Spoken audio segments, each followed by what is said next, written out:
Welcome back to The Narrative. Joining me now is Ian Charles. Ian Charles is an heir to the throne of Moss International, and he has been keeping alive the Jabalasi rhythm. We remember Moss International, which was established in 1974. They had several hits, and they're an icon in the music industry in Grenada. Jabalasi Rule, their major hit, was a song that made a political statement in the country, and they were a force in the social and political fabric of the country. We take a look now at how Ian Charles and the rest of the inheritors of Moss International are going to be marking the 50th anniversary of Moss. Welcome to the program, Ian. Thank you, Kalistra. Thank you for having me. You Always good to voted. be on the program. Good to have you on. You vote, you don't vote in that thing. Uh, Moss is like almost for those who follow music and follow the culture. They weren't just a musical band, but a force, a social force in the country. Turning 50. How are you marking this 50th anniversary of Moss International? Well, 2024 marks 50 years of the true iconic Grenadian treasure, Moss International. Now, to celebrate this milestone in Grenada's cultural landscape, we have a few events planned from July 6th to July 14th. The media launch will be held on Saturday, this Saturday, the 20th, where we're going to reveal, all the goodies what we have in store to literally put a stamp and to show some level of appreciation for the legacy of Moss International, which again, it's not only like the Jambalasi rule with the jab music. I mean, that in itself is major. But I mean, when you get down to the nitty gritty from stuff like the first recording studio in Grenada, the first recorded Grenadian music, introduction of standard live music sheets, the scores, and just the organization of the tents, like Calypso Castle in itself is a story for itself. So there's many facets. I don't want to give out too much. I just know from Saturday you definitely have all the information, but it's going to be one for the ages. I must say thank you to the Ministry of Tourism, Ministry of Tourism, the Creative Economy and Culture, also the Grenada Cultural Foundation, for those national entities to really work along and see the importance of endorsing such events. And certainly, that's a piece of our history right there. And there are a lot of people in the younger generation who may never have heard of Moss. I was, Correct. for instance, that little thing that I just tried to do as the interview started there. That song came when that song came out. I think I was still in school. So Right. One. it's been quite a while, but that particular song stayed with me because not only the rhythm, I mean, it was a boss piece of rhythm, but when you listened to the lyrics, and it's a song that does not get old. You hear Jambalasi Rule today, and it is as if it was written today and recorded today. It's a timeless piece of music. But like you were saying, it's not just that a lot of people identify with, but that the shaping of the musical industry in Grenada. Moss had a Correct. lot to do with that. Um, do you still have like some of the original members? Are they still standing today? Well, exactly. So, part. Let me just give you a little bit without giving you every single piece. A part of the Mars 50 is reuniting the original band. So, Mhm. yes, we have key members like my uncle Don who passed away, along with Garnet, along with Timpo, along with a bunch of other people. But you have those that are still around with us. So that's another reason that is critical to really mark this time, mark this era, the 50 years with them. So we have original members that are going to be there live for Mars 50 without giving you too much out of the bag. Mm. And Agnes Forrester, she was a sort of a face of the band as well. She was the front woman. Correct. Um, I was so impressed. You would look at this lady there at the front of the band belting it away. And is she still here with us? Well, asking if Auntie Agnes is still here with us is like, I mean, she's one of the core members of Mars. I mean, You could look back at the Up From Here concert for the 50th anniversary. She led the band with the vocals in of Join Hands. So she's definitely a major part. She's going to be live with us. She's part of the organizing, her daughters. Listen, the whole Moss International is a family, you know. It's not only my uncles and my and aunts and other people. The whole lineage of the family really understands and is trying to really give them homage. So everybody is 100% involved in the making of the Moss 50, and you're going to get Agnes, you're going to get Leon, you're going to get Ricky, you're going to get Squeezy, you're going to get Darius. I don't want to give you too much. You join me out.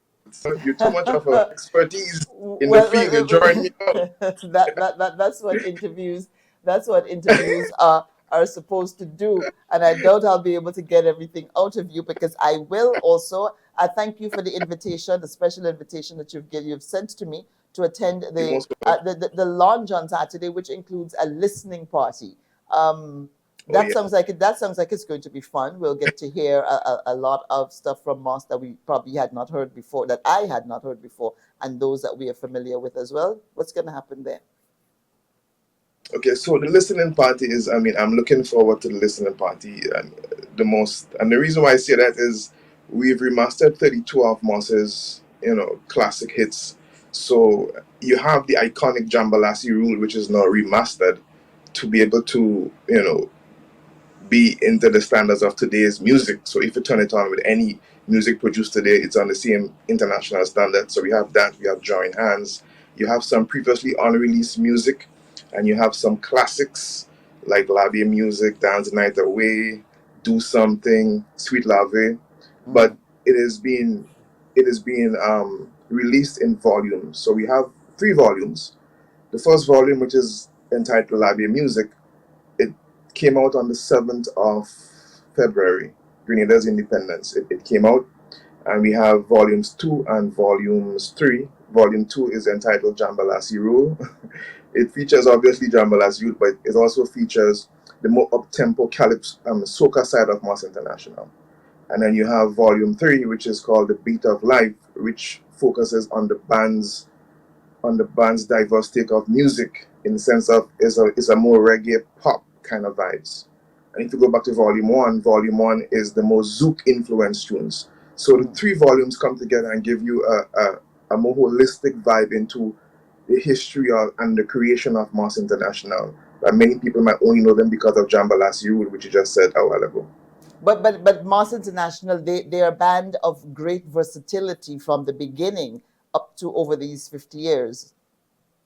Correct, Mm, correct, correct. I mean, and you see that in the music. Okay, so everybody knows Jambalasi Rule, but again, another classic hit is Join Hands, which is a total different genre, a total different type of music.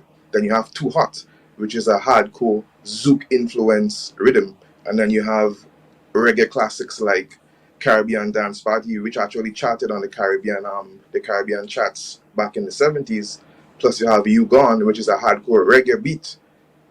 So all these songs are now remastered to fit today's market and will be available on all DSPs just means digital streaming platforms from Saturday. So all your Apple Music, your Amazon, your Idea, your iHeart, your Spotify, your YouTube, the whole works is going to be available for streaming, playing, liking, sharing, buying.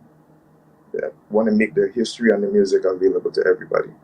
and have you one of the focus is to make the music resonate with the younger, newer generation, because Moss is a staple for a lot of the older generation, but are you bridging that, seeking to bridge the gap as well to make it relevant Well, and consumable for younger generations?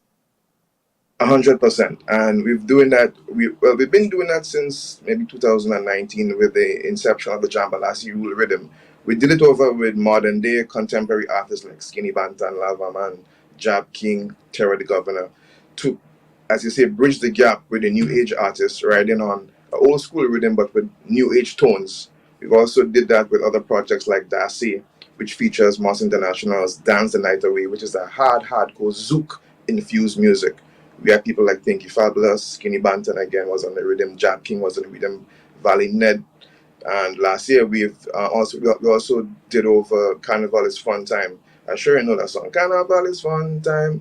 So Mr. D vocals that was actually a Calypso Castle record, which we did over with contemporary artists like Dan Rain and Groovy Mona Crave, Rooney J, Pinky Fabulous, and we also had an artist from Tobago also featured on the rhythm.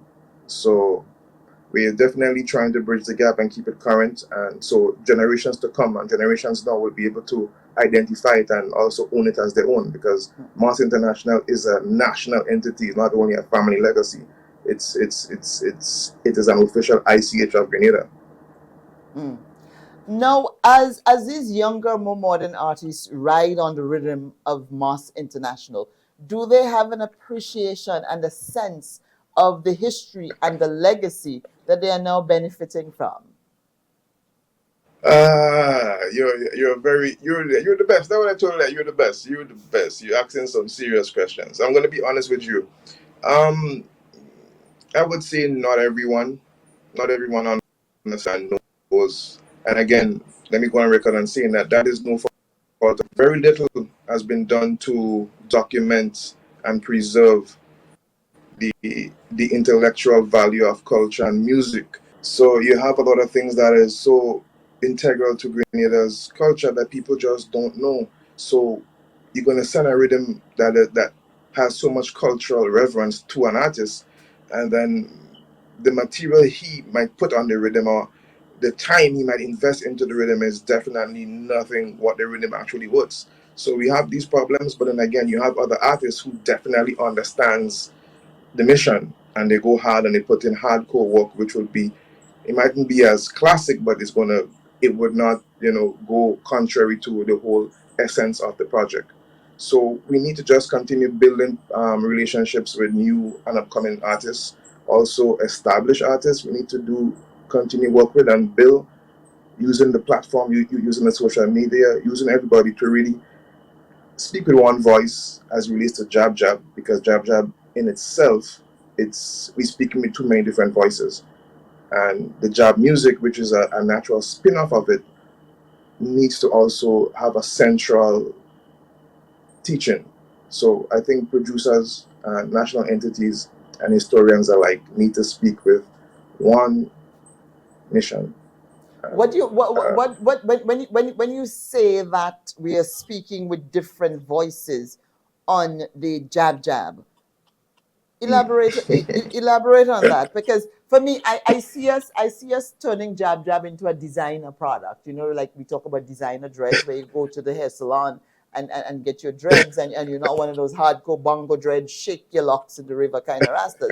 And I see jab jab being treated like like a designer product now, which and the heart and the soul of it is missing from some of it. So is it, who's speaking in different voices on Jab, and why do they need to speak in one voice, and how can they get to speak in one voice? well, as a nation, we ought to speak in one voice, something as important as Jab Jab. I mean, Jab Jab is ICH, of Grenada, and it's one of our major, it may be the biggest tourism seller we have. Spice Mass, which is Jab Jab, the Juve morning, is very influential in that. But we have different narratives with Jab. If you listen to some people, you're gonna swear say Jab is Satan himself. Mm. And if you really do the research and you understand the cultural essence of Jab Jab has nothing to do with being a demonic something. But that goes back to history and all that. So we need to one get that down pack. Everybody speaking with one voice, because you're gonna have other people saying, "Hey, Jab Jab comes from the devil. Jab Jab is wrong. Hey, I don't want my kids playing Jab. This is the most devilish thing out when it's furthest from the truth." So we have that problem, and then you combine that with the music. The music, to be a jab jab rhythm, you need to have the elements of jab, and the elements of jab. The soul of the jab is the drums. It's the three-in-one drums. I call it the Holy Trinity: the bass, the coupe, and the cutter. Just like building any other genre of music, you need to follow the basics. You need to follow some level of patterns, a drum pattern, some kind of patterns. So just building anything and call it a jab because I say jab on the rhythm is a jab rhythm doesn't do jab justice. That's what makes Jambalasi Rule by Moss International 1991 so important, because it represents the three drums. Guys were brought in, Jab Jab Men was brought in to the studio. My Uncle Ricky took the pattern and input it into a drum machine. That again is genius. And then they had to make room for the shell. Even the spellings. Stop. Melodies like if the campaign didn't pass me, yeah, the one that say that melody is a jab jab melody. Old woman don't pass me, why me yeah the XYZ. I can't say it on camera. So it just shows you, the different elements and then the spelling.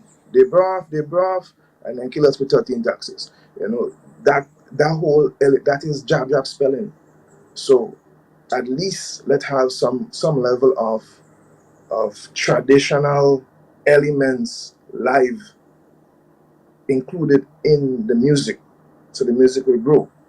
and Grenada's and and and music and has and, been, and, and the jab itself, because what you're looking for here, Ian, I guess, is you're looking for a mixture of all the elements of the music, the portrayal, and everything to be one and to be authentic. And while everything's evolved and things are modernized, but do you feel there is a watering down of the core elements and the soul of jab, that doesn't seem to be moving forward with it? well, you don't necessarily have all. I just went over and above to give you different examples. Mhm. All you need to have is the pattern. The drum pattern, like I said before, is the soul of the rhythm. You could have a jab jab rhythm with just the drums. That you're good. You have you have successfully satisfied the soul mission of it being jab. The other elements are just called complementary elements, like the Mhm. shell, and other stuff. That is accompaniment instrument. But once you have the drum pattern down pack, it just builds strings and chords and stuff on top of it, and you build up a nice jab rhythm. Grenada's right. Listen to me. Grenada's spice mass is so big. I think the last numbers I heard it was over 50% increase for this year.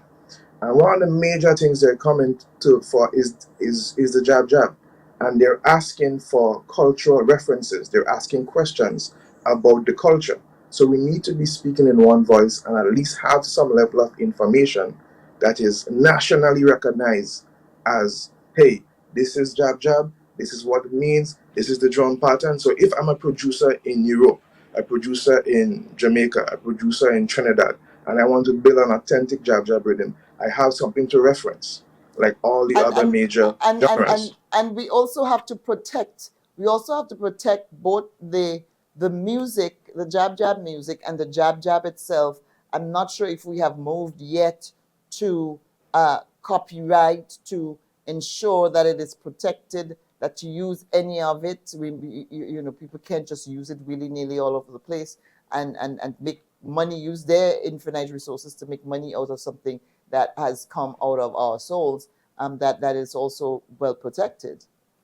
Are you aware Well, of whether I or know not it's sufficiently protected? I know Jab Jab, the name Jab Jab is copywritten. I know it was done a few years ago, I think by the GCF, if I'm not mistaken.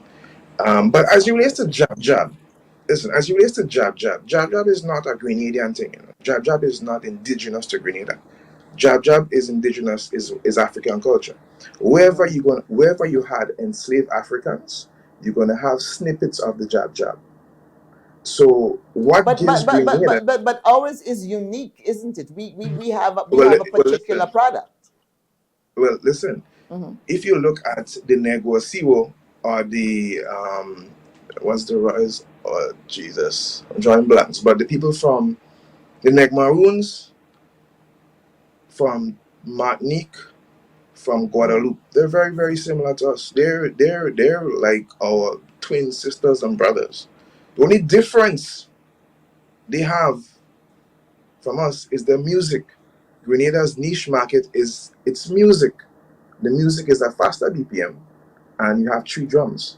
Their music is a slower BPM, something like tan tan tan tan tan tan. They use a lot of whips and stuff. Mm. So again, if you check out Haiti, Haiti have black mass, black jab. They don't call it jab. I don't remember the official name they call it, but you have different facets of the jab culture throughout. Grenada's niche market, like I say, is the music. And the music is spreading. Everybody loves Grenadian jab music. There is a yearning for it internationally and regionally. So we just need to Now, understand what we have. understand what we have, protect it, preserve it, and respect it. No, let me, because we're running out of time. So I want to get a sense from you as one of the heirs to the throne of Moss International, right? You taking it to the next level, the new generation, part of the later generation of the Moss family. Um, do you have any? Give me one of the most interesting stories that you got about Moss International. You're a little guy growing up, and your uncles and trading stories, and Auntie Agnes Forrester, and so they're talking about how it all started and in 1974 and everything. What do you recall as one of the most interesting stories that stayed with you? Well, one of the most interesting stories is that I never knew they did a concert with Lucky Dube in Boston. And Mm, I just learned about that maybe about 4 years ago. Everybody was talking, and they were talking about this concert in Boston with Lucky Dube. that's huge. To appear And on stage with Lucky Dube. That's huge. That's a that's huge massive. accomplishment. That is massive, you know. So that's one of the main things. But one of the funny stories is that they had gone to Toronto for the Caribana Festival. That was in same 1991, and in time they had payphones with and stuff.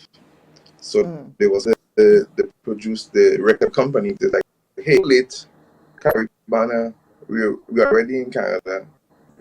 Carnival is next week. It's too late to even put out any music.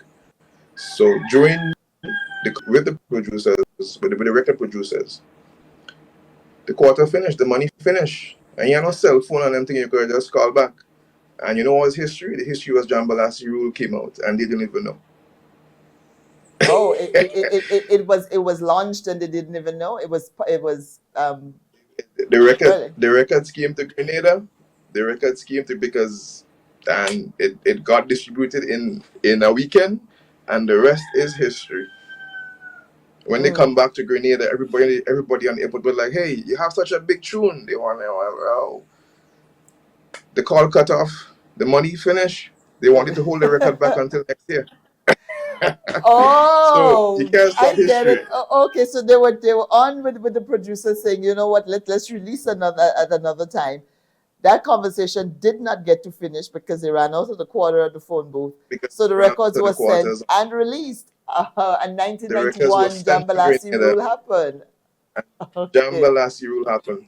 You know what? You could check out the documentary. You know, we did a Mm, documentary called Jambalasi, the making of a musical subgenre, which have the whole mm, story there.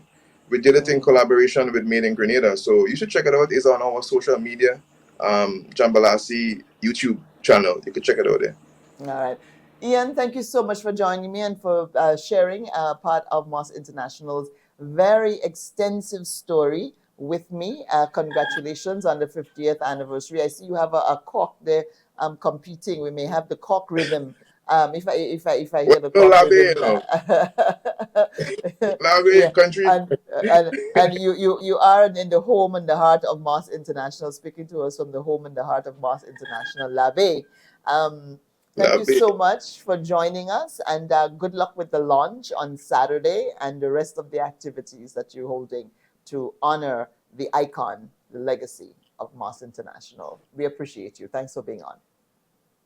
Thank you very much. I'm looking forward to seeing you on Saturday. I'm bringing the boys so they can get a bit of No problem. history. I'm bringing them so they can get a bit of history. I hope they don't have too many questions for you. Thank you so much. No All problem. right. All Thank you right. very much. Mhm. This is the narrative. I'm your storyteller, Calistro Faria. That was Ian Charles, heir to the throne of Moss International. The band is celebrating its 50th anniversary this year. Moss was launched in 1974, and they became an icon in Grenadian music culture. The band, we hear there from Ian that the band actually performed with Lucky Dube in the United States. and also the interesting story of how Jambalasi Roll, one of their biggest hits, made it to release earlier than the band was hoping that it would be released, based on the fact that their coin, the coin that they put into the phone booth, ran out, and they were unable to tell the producers to hold the record. It turns out that the record was quite a success. Jambalasi really was a major political statement in Grenada, political and social statement in Grenada at the time, 1991. More when we come back.